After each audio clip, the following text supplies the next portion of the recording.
Urban Hippie podcast. Got Whiskey Poppy over here to my left, as always. I'm back. My good buddy, Corey S. Gladwell. Author, artist, and what was the last one you said? Advertiser. Advertiser. No, I've known Corey a long time, man. Entrepreneur, has a 5x5 media company, 3-time best-selling author. What are you, life coaching? What don't you do, man? Sleep too much. Right. Yeah. But yeah, no, man. Give us a little kind of rundown.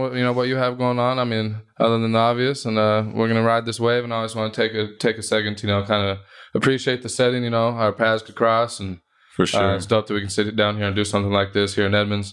Yeah. So again, man, appreciate you coming on. And I know you do. You always teach me a lot of stuff, especially about the advertising and the end game that you're playing, since you do have your hand in so many different pots. Which I think is dope. Your ability to diversify. But yeah, man. Other than 5x5 and saving the world one person at a time, man. What do you got going on, Corey? Just chilling, man. Yeah, thanks for having me on. It's been a trip. Yeah, being here to Edmonds. I mean, we've known each other for like 13, 14 years. Popping in and out, different friend circles, hanging out, and just growing. Yeah, the entrepreneur journey. I mean, I've done damn near everything. I've tried and failed way more than I've succeeded, but still made shit work and ended up succeeding with a lot of shit. And based on that, with the media company, that took years of trying shit. I did life coaching, I did business coaching, I did Facebook advertising, I did all kinds of different things online. Creating coaches, creating courses, writing books, teaching other people how to write books. Then I started publishing and just putting it all together. That's kind of where the media company came from, was just how can I take this whole thing and instead of trying to be like a one-man bandstand, get some people that are better than me in every field, but learn how to do it myself first. So when I hire someone, I'm like, I know how to do what they're doing, and maybe they can do it better than I can, but I can check my work and everything else. And so that's been a growing process, still growing, connected to a lot of different things and more shit than I even know how to really put into context with it. But my main thing right now, that's kind of always that bread and butter, helping obviously for me and being able to help friends and family and other clients and everything. Having that media company has been huge because it kind of like, it can slingshot a lot of things a lot faster, learning what I've learned and fast pace it. But my main focus right now is my fourth book, and it's called The Way Home. And originally, actually, it was called You Are God when I first started writing it, and not just me, but everybody. So I want to get deep real quick. Drop it fast for us. God body. There you go. Hey, Jim. You know what I'm saying? But yeah, then I have a program along with it called The Way, and the Way Foundation, and it's so many things. It's hard to really, people always say, follow one thing, do one thing. And I was kind of like always growing up like, no, it doesn't fit for me. I work better if I do kind of a little bit of everything, but I do it as efficient as possible and try to, keep that focus. Don't go too ADD with it, but also just let myself be creative and have that spark and that fuel me. So The Way is kind of this compiled spiritual, mental, emotional, physical, financial, business, everything to kind of have that path, and we call it, The Way Home, which is, to me, which is our innate divine, higher self, whatever people believe in. Doesn't have to be religious or spiritual or anything, but just that highest optimal version of being a human being, kind of something we've been pushed down and taught we aren't, and everything else is in power. Yeah. So it's just reversing that and giving that back to the people. So that's what's up. That's dope, man. Yeah, I mean, we're gonna get into a whole bunch of shit today. but yeah, no, man, I'm glad you came out here and did this with me, and I know people who do listen to this, they're gonna be able to take a lot from the stuff that we're going to cover. Yeah, that's what's up. But what's good, Poppy? Hey. How you doing, man? I'm good, man. I'm good. Life's cool. Man, got some bumps in the road, but tell us about your little run-in with the FUDs. Not the feds. The FUDs. The FUDs. The FUDs. That's a real fine line of a few words right there. Huh? The FUDs. Not the feds. Yeah, it was a Saturday night. I'm 33 and I've never been to jail, nor do I want to. And Saturday night, I almost went. For what? For peeing in an alley. Yeah, in Pioneer Square. God forbid. Like full on fist fight behind us. Dang. And they got me. There's not tent cities drug addicts. Yeah, someone's banging cracker on the corner and they're like, this dude's peeing, let's get him. Like, and all I saw was bright lights behind me, so I just thought it was some asshole. Right? So when I did that, they didn't like that too much, so they rolled up on me. They it was a little mouthy, and well, not like mouthy, but more like it was like that, right? And just a smart aleck, right? And I'm definitely going to get the max fine. I'm definitely going to get the max fine. Yeah. Bro, I got banned from Bellevue Square Kimber Properties for 2 years. What? For pissing outside of Bell Square Mall. We went out, got lit, had a couple drinks, chilling, and then went to leave, and someone was picking us up. And so me and my buddy just sitting there, not even like on a door, no restaurant specific, just like around the corner, just like I'm either going to piss my pants or I'm gonna piss. Security runs up. Come stop right there. We were like dipset, got in the car, dip. 6 months later, I go show up to the same buddy's bar. I'm like, yo, what up? Super nice, chilling. Security goes, it's you. And I'm like, it's me. The pisser. Yeah, I was like, I feel that same way. That's what's up. And he was like, no, you peed on the property. I was like, I did? Like, when he had like a photo, thank God not of me taking a piss, but just dick out, just hello, hi, hit me with a gram tag. Don't worry about it. But I'm on a body cam somewhere, there you go. Full on like 1,000%. Some businesses rewatching that shit like this motherfucker, this asshole. And so he ended up, me and my buddy both got fines, both ended up going to court in Bellevue, and they, we would pay the fee or whatever. But Kimber Properties was like 2 years, you can't, which is pretty much all of downtown Bellevue. Right. They own a lot. Yeah, they own like even my buddy owned the bar, and like even like the on-duty cop was like, dude, this is a nice guy. Like he was trying to negotiate with the security, but security works for Kemper. The cop's like, I'm off duty getting paid double time, so I'm not even gonna argue with him. But the DJ came, everyone was like, why are you doing this? And I was like, bro, 6 months ago, like, try to let go. But I was like, do the crime, do the time, whatever the hell. I don't know. It's like you haven't been back too. So. Yeah, I was like, then I moved to California, moved to Hawaii. I was like, I don't even fucking go to Bellevue ever, so it doesn't even matter. But still, like that was, How's living in Hawaii, man? How long you been? When did you move out there? January. This year. So you're recent. What's the biggest difference? The weather. The weather. Well, I mean, you were in California, Yeah, but like so a little more tropical. Yeah, so originally when I moved to California before, I've always wanted to move to Hawaii. Since I was like 12, I went for the first time. Maybe my family started going there for Christmas because we grew up. We always had fucked up Christmases. I think a lot of people do anyways. It's so much like expectation of the holidays, but we had extra shit happen. And some additional things. But and one of your mom was like, "This is stupid," but let's just all go. And her birthday's the 20th of December too, so she was like, "I want to celebrate my birthday as well." So fuck everybody, and you guys are wild anyway. So we would go to Hawaii, and the second I went there, I went to Maui the first time, and I was like, "I'm in love." Like this was, I felt like home. I felt like called there, and really grounded. And so every time I go back, it was like I always, that was just part of what I did every year. Whoever I was with, whatever I was doing, didn't make a difference. I got to get to Hawaii and get my sanity. And so California, I moved there because I was like, I wanted to move to Hawaii, but I was just newly single, kicking it. And I was like, I never really been in a big ass, besides my own city, which Seattle's a small town when you grow up here. I was like, I wouldn't have been in like a big spot by myself chilling. Plus I had a lot of business partners there. So I went to Cali as kind of like an in-between from here to Hawaii. I was like, it's only 2 hours, but there's sun, there's beach, there's whatever. And it was amazing, but it's not like with Hawaii. Hawaii, the beaches are different. The weather's different. Like you can lay on a beach in Hawaii and there's like a different kind of vibe, different energy, different connection. Every island even has that, but especially Hawaii compared to anywhere else, so. No, it'd be, I don't know if I could live there just because it'd be tough for me to be landlocked like that. Yeah. But yeah, you can't beat it out there, man. Yeah. And just the people out there too. It's just such a different culture. And, living outside the States and stuff. And that's just the one thing that people kind of forget is, I don't know who said it one time. It's like, with all this shit that you see on TV and the news and shit, is like, if you actually just go outside and talk to people, you realize the world ain't that bad of a fucking place. 1,000%. You know what I mean? And it's like, and then you get out there somewhere, somewhere like Hawaii where, they do have a little bit deeper rooted culture than I guess here on the mainland. So I think it's always good and refreshing to go out there and just do more than visit.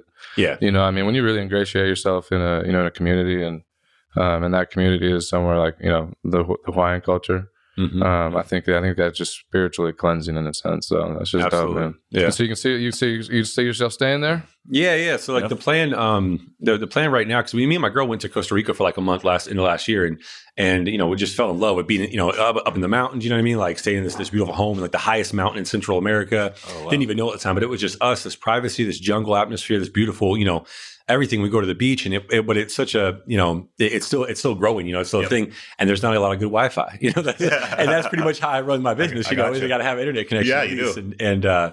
And so we were like, what do we want? And we can get by in a lot of countries too, because between the two of us, we can figure out how to, communicate or get where we need to or whatever. And that was a big thing, was like, we want to go somewhere that had that kind of vibe, and Hawaii popped in the mind, and I'm like, I love it. That's one place I've always wanted to be. Yep. She was cool with it. So yeah, we're planning on doing like a kind of 6 month thing, like the snowbirds, kind of thing. Have our home there, either the home there, just be with family in the winter, and then fly kind of California and stop in Seattle, see family and friends here in the States as well in the summer, and just be able to kind of have that back and forth, the snowbird thing. Everyone's like, you're not retired. I'm like, I know, but that's why I do what I do, because I want to have as close to retirement now as possible instead of defer it till later. You want to live that life now, so when you get there, it's just a little bit more comfortable on your end. Yeah, I always thought growing up, like, everyone talk about retirement. This isn't to knock anyone. Like, anyone that can go to a job 9 to 5 and do their thing, like, more power to you. I can't even listen to people tell me what to do. I try, but I would get fired if I tried. It's not even like it's not insulting anyone else. I had to make my life how it is because of how I am. Yeah. But I always have people saving for retirement at a certain age, certain time, certain place. Then we're going to do this. Then we're deferring dream. Yep. And then I watch someone die, or someone get in a car wreck, or this accident, or someone got cancer, or overdose, or whatever it is. And I'm just like, okay, so that might not ever happen. Yep. Not that we can't save and invest, and I got plenty of things set up for the family as well. But like, I want to get as close to being able to live, put my hours in my hustle and my passion in now as well, and work probably more hours than I would at a normal place. I'll be able to have that freedom of travel and experience and time and everything else. That was such a big thing for me to want to experience as much as I can now while I'm still here. You know what I mean? Not till like I'm gonna get 65, 70, the way I partied my early 20s. I don't know if I'll be able to function and do most of the shit I want to do. You know what I mean? So feel you on that one. You know what I mean? My kid's going to be like, bro, we got till 65 and you're done. You ain't going to retirement. You can have one margarita and be like, right. Hey, just done, So, Well, shit, speaking of that, man, tell us what it was like owning and running a nightclub. Pretty much exactly that. Yeah, so that's one of those things. So like, people talk about like, manifesting, law of attraction shit. When I was a kid, I did that shit and didn't even realize I was doing it because I didn't know the name for it. The Secret movie wasn't out, all that shit. And I wrote down when I was 17 in Hawaii, actually, like I'm watching The Fabulous Life of, P. Diddy's on there, Jay-Z and everything. I want a vodka brand. I want a restaurant, I want a nightclub. I want to, I was just like, I want to do the things. And I came from like section welfare where like not a lot of people told me I could. Mm-hmm. And my parents started doing well by the time I was in high school, but I didn't, I was just so like confident in who I was. I was like, fuck it, I'll find a way to make it work. And so I actually had tried earlier when I was like 18, 19 to put a nightclub together, like a little underage nightclub thing. But we all started, promoting, kind of going out. Some of our friends were going out and people would start paying us to kind of go here. Or every time you guys go out, you bring 150 people with your crew, not even trying to, just everyone would hit us to figure out what we're doing. And so, we would get paid a little bit, but then we were kind of always getting bopped by everyone, like everyone was kind of short and everything. And so like one of the dudes that's from here, whatever, was like looking for a nightclub. And I was like, this one's for sale. I was doing real estate at the time. I was like, this one's for sale. This would be dope. And he didn't pull a trigger. And I was like, do you mind if I just buy it then? Because I'll put the deal together and call one of our boys and just try to make it work. I'm 22, 23 years old, no idea what the fuck we're doing. But it was like, let's try. At least we'll get some promotion things going or, get our name out there. And that was the time of my life. That was like, not time of my life. I had better experiences, but before I was 25, that was definitely time of my life. At the time. At the time. Thank you. Yes. Gotcha. At the moment, it was the best moment. I say that to a girl. She'd be like, that's some backward shit. You sound like an asshole. Yeah, exactly. Yeah. You sound like a straight asshole. Be like, no, I mean it in the nicest asshole way. Yeah. But real about that. Can't bring nothing but the truth. Exactly.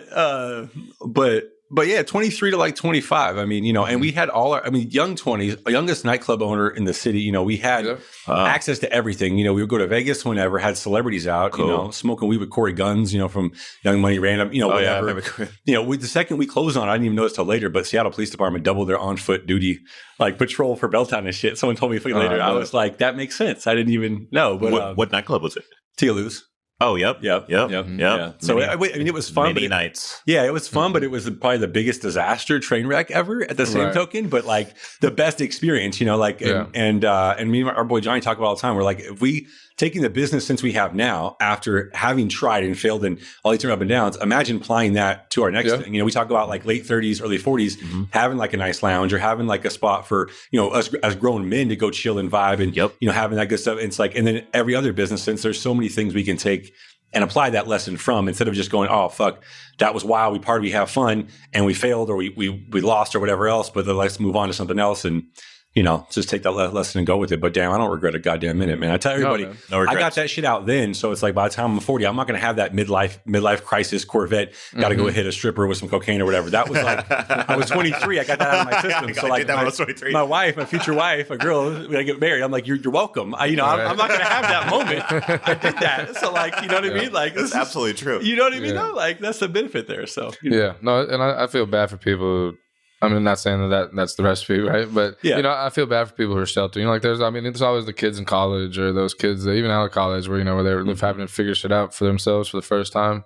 And if you've been sheltered and people haven't kept it real with you about how the world works, it's a rude awakening for people. And especially for some of these young kids that are living their lives like this, 160 carats at a time and shit. Worrying about how many fucking likes their shit's getting, you'll take a fucking hour to make a selfie, then you'll delete it after 15 minutes because you didn't have enough likes. That's so real. You know what I mean? And That's so real. It's like, geez, you start adding those hours up. There's a lot of stuff you could be doing. That's and real. I think somebody like you, man, who definitely, and, for me, like I'm pretty low energy. I'm pretty consistent. Yeah. So people having friends around like you, who are the opposite, is great for me, because you got, what you're doing and friends like you, you guys inspire me to, get my own shit, going a little bit. That energy is infectious. You know what I mean? Is that a word? That. Infectious? Yeah. Did I get that one right? Infectious. Infectious. Yeah. Hell yeah. That's a word. Yeah. If not, we just made it a word. It is. Yeah. All words are made up, right? Oh, I firmly believe the language is up to you. I mean, I feel that. I don't give a fuck if it's in the dictionary or not. You know what I mean? You think about when Cash Money came out, Bling Bling, it took about 3 years, and that shit was in the actual website dictionary. Oh, yeah. So if Bling Bling can make it, we can pretty much add any other word we want. What's it? The Simpsons did dough. Dough? Yeah. Dough. See, there you go. Pretty sure Beyonce did bootylicious. I think so. There you go. It's in the Urban Dictionary. It's in the Urban Dictionary. This is the Urban Hippie podcast. There you go. Urban-based hippie culture. There you go. Cha-ching. Take that one for Big Walt. Like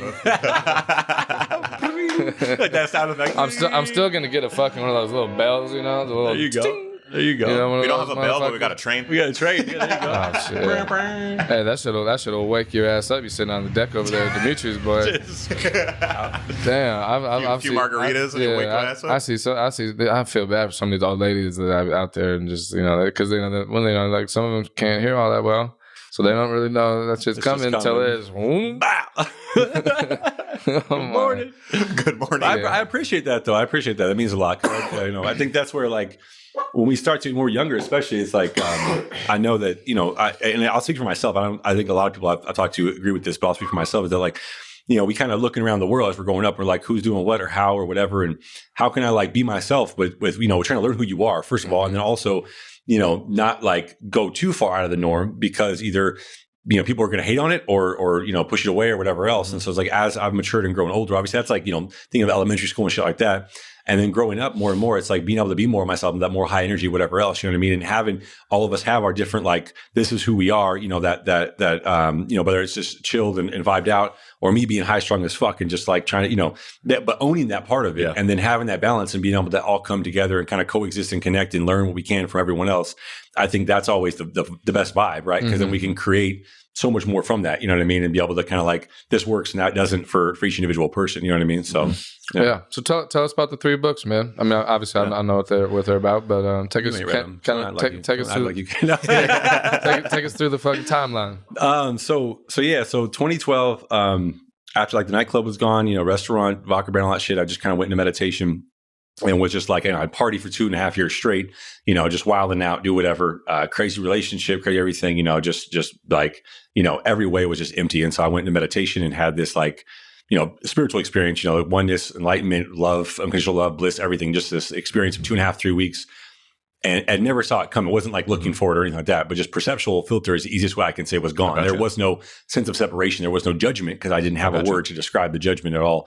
So this bliss, this love kind of came. And then I popped back in and I was like, like being here, I was still here, but I kind of came back to myself and was like, oh shit, this is wild. So I partied a little bit more because I was like, I don't know what that was. This is wild. And then, I went to Hawaii with family and kind of rest, relax, and chilled. And I started having this itch to write, started meditating more and had this, while I was meditating, had an itch to write. And so spent, hours almost every day in meditation, started writing in 2012, my first book, The Human Experience. And, it was just kind of journaling different concepts, ideas. And I called it like 4 or 5 different things and just just writing notes. And that, I kind of wrote a ton of it in 2012, some in 2013. And then, a little bit here and there all the way until 2015, finally wrapped it up. Because my first book, I'd never, I didn't know anyone who wrote a book, anything else. So it was like just trying to figure it out. And that one, once that got published, that's kind of a guide to self-actualization, has amazing concepts in it. The next book I wrote was called Enlightened Entrepreneurs. And that was another publisher that came and wanted to interview me and kind of put a book together. That's kind of about, how to make an income through your impact, right? Okay. Being yourself, not necessarily an influencer or any of that kind of stuff, but just here's your talents, here's who you are, here's what you're passionate about, and how can I take that and make money? So that book literally, like Tony Robbins just did a live stream webinar with Dean, some other marketing guy. They had 26,000 people on the webinar. They sold a course for $2,000 or $2,600 with payments. That is literally what my Enlightened Entrepreneurs book is. Like, I'm not even like, if you buy or even get the ebook for cheap cents on the dollar, it has inside of it literally what they're selling. Tony Robbins is selling right now for $2,000 as a course. Wow. And like, I didn't realize that so many people didn't know some of these things, right? So when I put the book in, I was like, I just want to make it useful, whatever else, and put it together. And then it wasn't until literally like a couple months ago, I was like, damn, they're selling this for $2,000.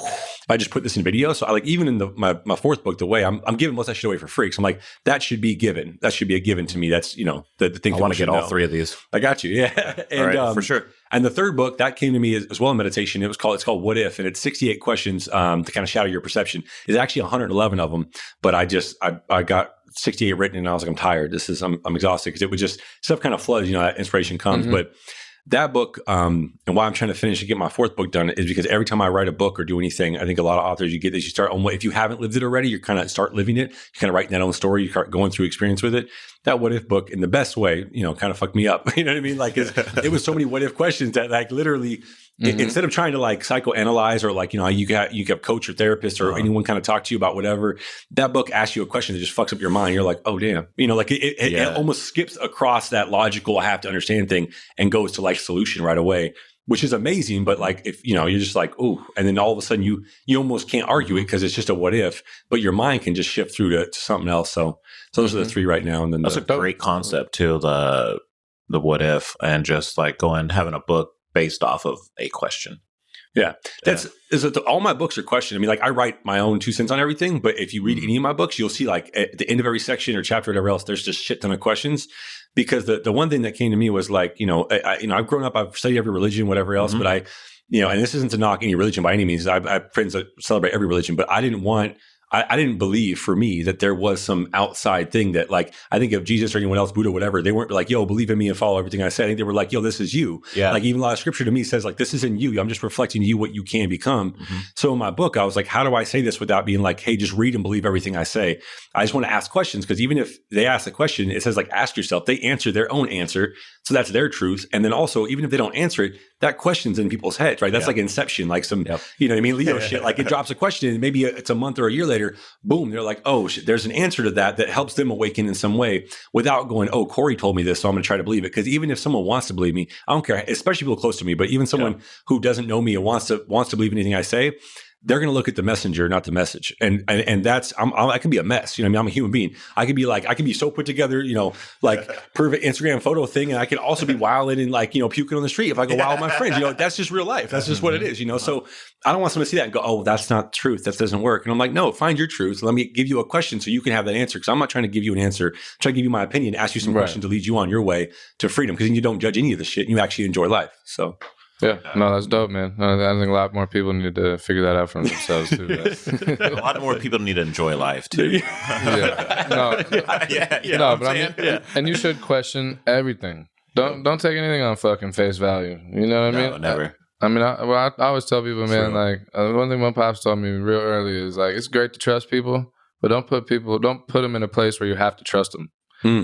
So go figure some shit out for yourself. That's real. Go, if something not making sense, you have some questions, guess what? We have the World Wide Web, motherfucker. You can learn how to do anything. That's the one thing I tell people. You can say whatever you want about this time in history, but it's fucking beautiful. Mm-hmm. Like, this is a beautiful fucking time to be alive. I mean, even though we're trading our privacy, we're gaining information, and you can literally fucking get questions just about anything. Yeah. Mm-hmm.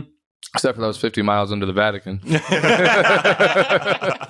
That shit we can't see. Yeah. But everything else, you can Google that shit. And for our summer vacation, the podcast goes to Rome. Yeah, I'm actually going to Greece this summer. Hey, there you go. Oh, yeah? Are you? Yeah. Yeah? There you go. What's going on with this? It's like fucking starting to come off a little bit. Walter. Come on, Walter. You use your offhand? There you go.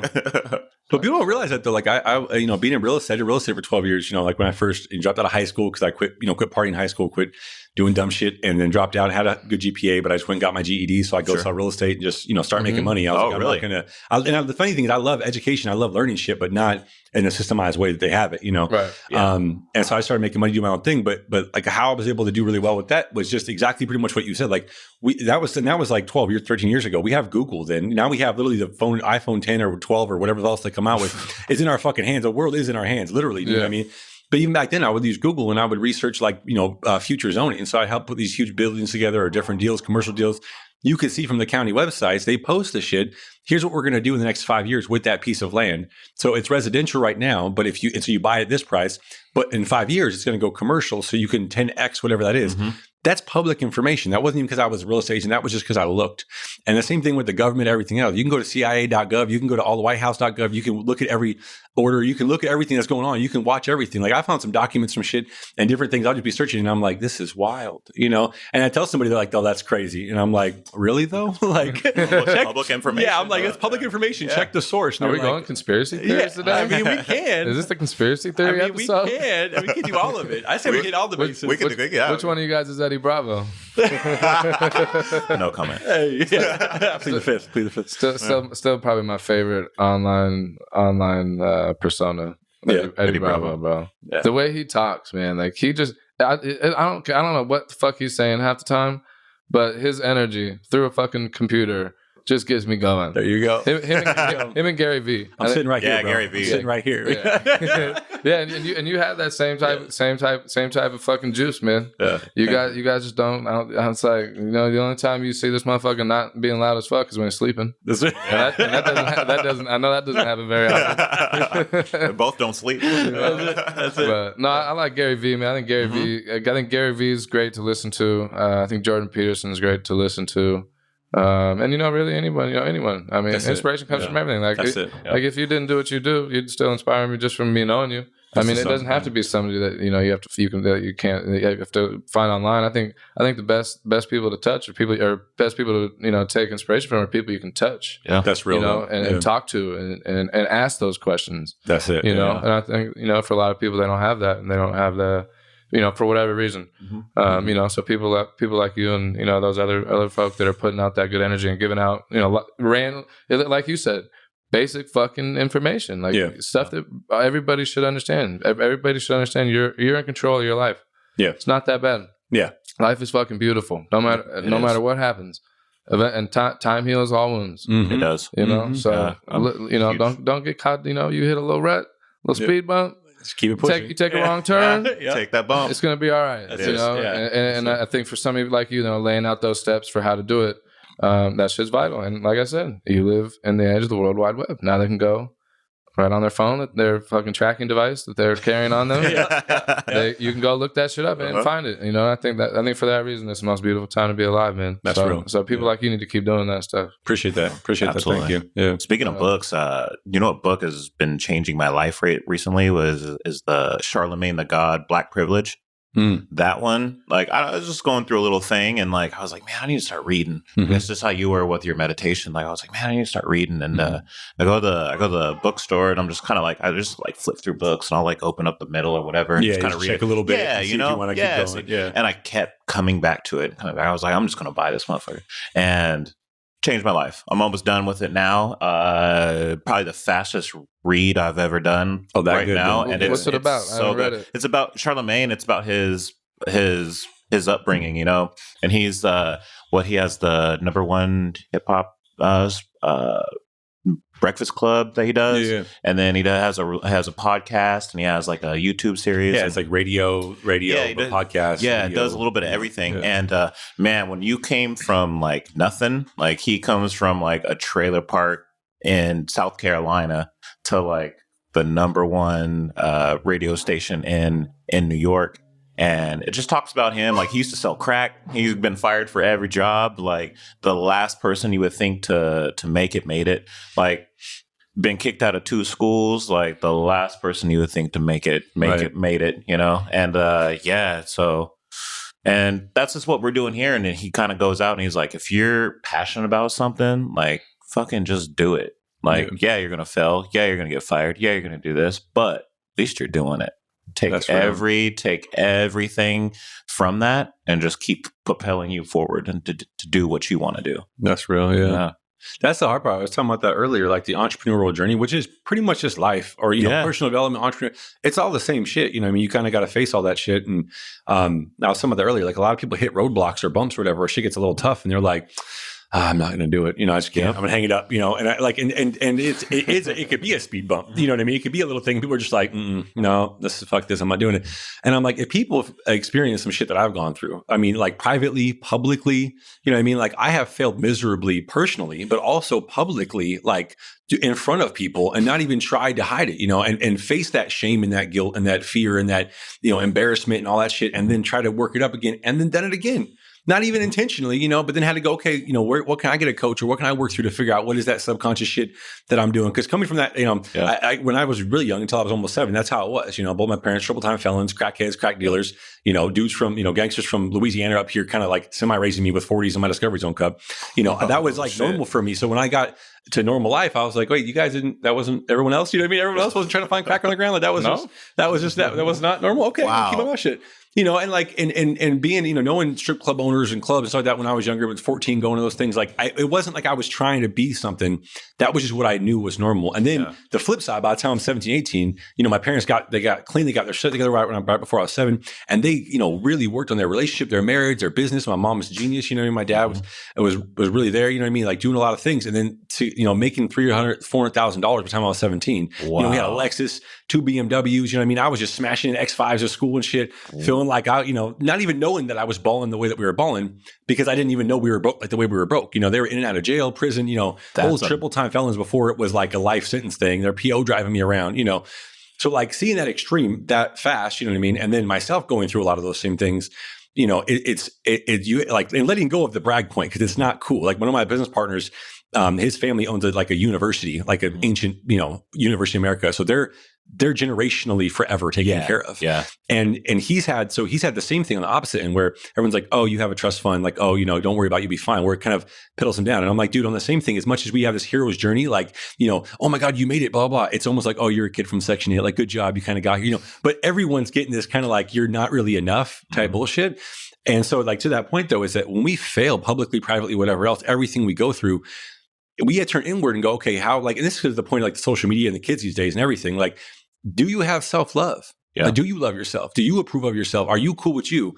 And if you can do that, then you can go, okay, cool. If there is anyone judging me, would I even want to prove them otherwise? Like, you know what I mean? If there's someone, because, you know, we all have people that judge. I judge. I'm not like I don't either. I walk by, I'm like, damn, that's wild. You know, yeah, it's easy. Snap judgment, you know? Like, I saw a couple. I save a lot of time that way. You know, this is sad, but also funny. I saw a couple with my judgment. 10 p.m., like a Friday night, we were driving home from a restaurant. I saw a couple with a baby lighting up cigarettes above the baby carriage, scrolled with the stroller down, walking down the street in Linwood. And I was like, see, this is wild shit. This is Linwood right here. And like, instantly, you know, and then I felt bad about judging. Then I felt bad for them. And I was like, damn, I feel bad for the parents more than the baby. So this whole thing goes on. We all do that. But if there's people close to you that are like judging you, telling you who you need to be to make them happy, they're not happy. And nothing you can do to prove that. It's an insatiable appetite to feed their ego, to get their approval of you for them. Fuck that. Approve of you. Love you. Do you. And then when you start doing that, like they said, over time, like, it might take a while. Over time, people see you shine and do whatever, not from like an egoic, I'm balling, whatever place, but like from like a heartfelt, I'm happy and loving life kind of place. People go, shit, I want that. And then later you'll find out, like, it took me years, but then like a random friend or family would be like, hey, so so how'd you do that one thing? You know what I mean? And and I'm like, oh, okay, cool. And it was like, but the thing is, it's funny is that like when I first started doing a lot of shit, I was like, I wanted to share with everyone. I was trying to life coach my whole family. I was trying to have everyone do everything, teach everyone. Everyone's like, we don't understand algorithms or what question. We don't give a shit about what you're talking about. And I was like, man, this sucks. And then but years later, like you said, keep going. And start appreciating it for you. Do it for you because you want to. And then all of a sudden you see it like that's that other side. You can hop on it, and we don't have those excuses on every angle. You know what I mean? So yeah. Yeah, the one thing I've realized starting this little podcast and stuff is I have some dope friends. That's what's up, right? You really do. You know what I mean? Yeah. That's real. Like my second episode, I had arguably the greatest Seahawk to ever fucking do it in here. That's so I got three firefighters. We got Whiskey Poppy. I mean, you coming through. My boy Eddie's. I'm doing a podcast tomorrow. My boy Eddie and dude I played football with, and he have you ever heard of Snap Raise? It's basically they took like the gold card formula and turned it into the GoFundMe type style. That's fire. No, and it sounds dope though. Yeah. No, and so and the last, I don't know how when he started, but like the last like 5 years, they just moved into some offices right on Westlake, 400 person company. Oh, wow. So wow. Deloitte, something top 50 growing fastest company, and the fastest growing company in Seattle right now. Like that's so dope. And it's just like that's cool. And I'm just like we fucking caught up at I actually saw him at Coachella for a second. Just recently saw him for the probably years, and it's like it's cool to see the people that are successful, but it hasn't changed them. You know what I mean? Because it's like I think he goes by Ed now. But that's still Eddie, baby. Yeah. You know what I mean? Like yeah, you gotta put that old. You know what I mean? Like, gotta put that person. And it's like it's so refreshing. One thing we were talking about too is like he was talking about another one of our teammates, and just kind of and somebody, a roommate of his in college too, and he's just like, yeah, for a long time it was cool, and then all of a sudden just we met up one time, and it was just he was like the dude was just different. And it's like it's dope to see people that are still because you've always been you. Yeah. You know what I mean? I've always been me. Yeah. You know what I mean? And so for me to see that in other people, especially people who are doing successful, as successful as he is and successful as you are, it's fucking dope to see that fucking humility. And I think Gary Vee says it best. Like his number one thing is gratitude. 1,000%. Whatever it is, whatever it is that you have, be fucking grateful, man. Absolutely. Like, you're not some fucking starving child. I won't point my finger anywhere, but if you're not some starving child in some third world country that can't even get fucking clean drinking water, or even dirty drinking water, you know what I mean? Like, be grateful. And that's really you look at that like none of us are owed anything, and I think that's what's great. Say that again. None of us are owed anything. There you go. I love that we're born here, and like I always say, like our birthright is God's kingdom. And that could be whatever you use that word for, universe, whatever. Mm-hmm. Like in a spiritual sense, but that is not a given thing. Like we aren't here to be born to be given. It was 1948 when the UN put the 30 human rights into place that most countries are still not abiding by. You know what I mean? That wasn't even 100 years ago before we were like, humans should have some basic shit that we should just agree we don't do to each other, or country leaders should. And they still are kind of like, man, maybe we won't. Maybe we will. You know what I mean? Maybe we will. Like some countries just go in and just punk other countries and take them. And the rest of us are like, yeah, you're wilding, but we're not going to, we ain't going to do nothing. And you know what I mean? And so like people don't realize that like aren't born here with just like everything is awesome and it's sweet. It's not like that's not how it is. And it can be a scary thing for a lot of people when that's not, but it's also a beautiful thing because you can start making your own rules and having that ability to say, I am in charge. You know what I mean? I'm not owed anything. How can I find that gratitude and that appreciation? Even when I go through the wildest, like mental, emotional, or physical, or financial, anything, if I go to bed at night and I'm like, thank you, just repeat that, the Ho'oponopono prayer from Hawaii or whatever, you know what I mean? Or any of those kind of things and find that gratitude for that because it's like, like one of the books I'm reading right now is Ryan Holiday's Ego is the Enemy.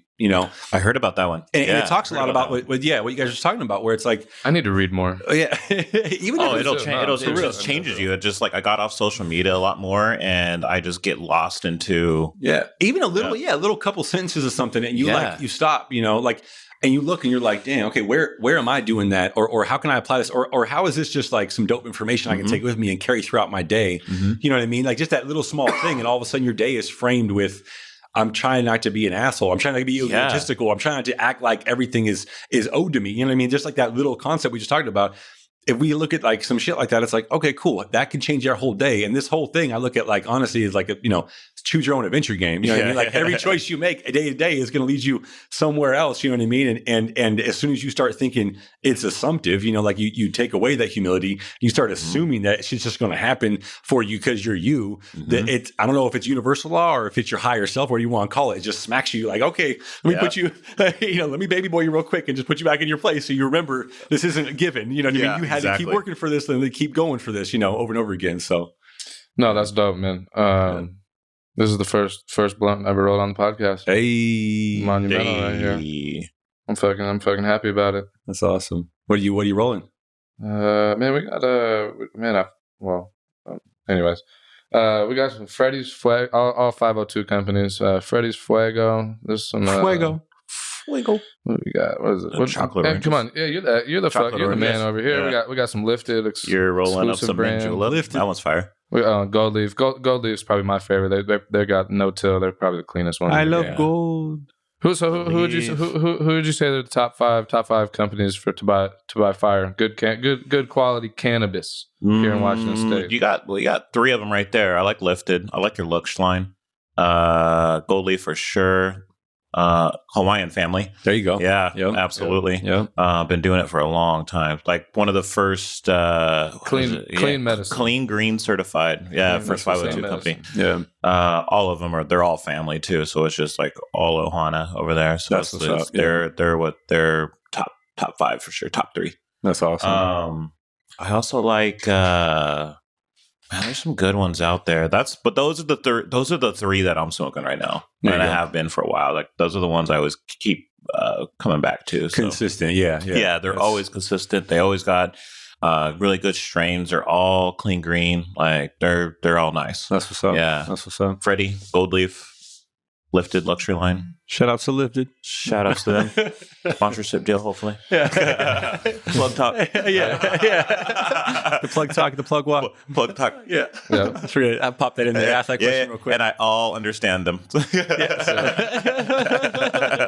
I don't know if you know this. He's a manager down there at Have a Heart down there in Belltown. Oh, that's what's up. Yeah, like the perennial number 1, 2. The old C-Sound Lounge. There we go. Yeah, the old C-Sound. The old C-Sound. Oh, yeah. I went in there. Yeah. So I quit from 2012 to 2017, right? I didn't do anything, drink, smoke, whatever, even go to the dentist for a prescription pill. It was after the nightclub, 3-year phase. I was like, I'm gonna get my liver and kidney let me give my body a reset before this 25 turns into 45 on the inside. So I gave it a break. And when I started, smoking again in 2017, I went into that spot. I didn't know that was the spot. And I went in there with my boy Whit, and we walked in, and I was like, and it was like, I didn't, because I had a lot of friends, obviously, in the industry growing up, but before it was legal, once it became legal, like I always connected with everyone, but I hadn't actually just chilled and walked through and like tried to taste test or look at anything. And I was just blown away. I was like, Crypticon Cut a Light. That was like some real, that was really the thing. Everyone was, it's called deaf. Yeah, I need to figure out how to get these cameras to stop turning off after like every 10, 12 minutes. To shut down. I know there's a way, but. Yeah, there's a way. But there's a will, there's a way. There's somehow. I'm handicapped sometimes. There you go. Shit. That means you just focus in other areas is all. Right. I like that. I like that. I like that. I like that. That is. Leave it to Corey to give you some motivation, baby. Full of knowledge, full of one-liners, full of drops. You hang out with him though, you'll just start making excuses for yourself. Oh man, Corey told me I'd be good. Yeah, exactly. I have some friends. I'm you like, tell me I was doing good. I could get to a level of sounding like Kanye. You know what I mean? Like if I get litty enough, you know what I mean? I'll sound like Kanye on a 7 a.m. show. I'm a fucking god, like I don't remember that interview. He's like, you can't tell me nothing unless you're younger than me. You got to check for me. I was like, bro, it's 7 a.m. Why are you gangbanging on breakfast, bro? But like, I get lit though, and that ends up being me. You know what I mean? Like if I get to a level, I start to sound like Kanye. People will be like, are you sure you guys aren't talking and shit, sharing things? But like I can make, if I'm on a level, I make people feel good about it. But I always give people instructions on some shit. Make them feel in gratitude or deep, whatever. But they give them instructions. But no one follows the instructions because they start feeling so good. Like sometimes people got to have that pain to motivate them to get out of the shit. So I like someone said the other day, you got to stop interrupting people's karma, and I was like, that hurts. But I was like, I'll give them some instructions, but maybe I don't gas them so much. I'll take that. I was like, let me take that in real quick and just own that. Let me process this. Get back to you. I just have to settle on this one. I'm gonna meditate on this real quick. Right. I'm gonna go fucking take a minute. Yeah. No, this is already dope, man. I'm glad you came out here and did Appreciate it, man. We're gonna. I mean, shit. I know we're gonna take a little smoke break, but Hey, there we go. We'll get back on here. But I mean, that's at least what one episode's worth. Yeah. This will probably be a It's 2-part. fire. This will be a 2-part. I mean, that's one thing I always tell people is like, man, like we were talking about yesterday. Like the reason we podcast usually stops because the cameras die. When them motherfuckers are about to die, I'm like, we gotta go. Sorry. One of my favorite books is Until somebody gives me a sponsor, I can't buy the backup. shout out to Lifted. Shout out to It was beautiful, man. There you go. What was your favorite book, you said? No, I was like one of my favorite books. The title of that, I don't remember his name, but he was like kind of he was behind everything from like the Kennedys to fucking like Frank Sinatra to Elvis to all kinds of shit. It was just like kind of a management the behind the scenes guy. But the title of the book was "You'll Know I'm Dead When I Stop Talking." And it's kind of like that. That's that same thing. We keep bullshit until the wheels fall off. And the cameras stop running. So ride that bitch out, man. There you go. On this crazy journey that is life, man, you don't stop for too much. I always tell people, man, I try not to have a rear view. Like every once in a while, you got to stop and fucking fill up the tank, or else you can only go so far. But if I'm not sitting at the station filling up, reflecting on some shit, I'm not looking back. Don't. And like you said, I'm gonna ride this bitch we call life till the wheels fall off. I like that. And I'm gonna live that shit every day. I'm gonna be grateful. Mm-hmm. And I'm gonna get high. Hey. And on that note. But no, you trying to go burn some? Yeah, let's go burn one. Let's get some shout outs, man. Dustin, give Whiskey Poppy. Give us some shout outs on what you think the top five brands are. Top five. What are your top 5 recreational brands?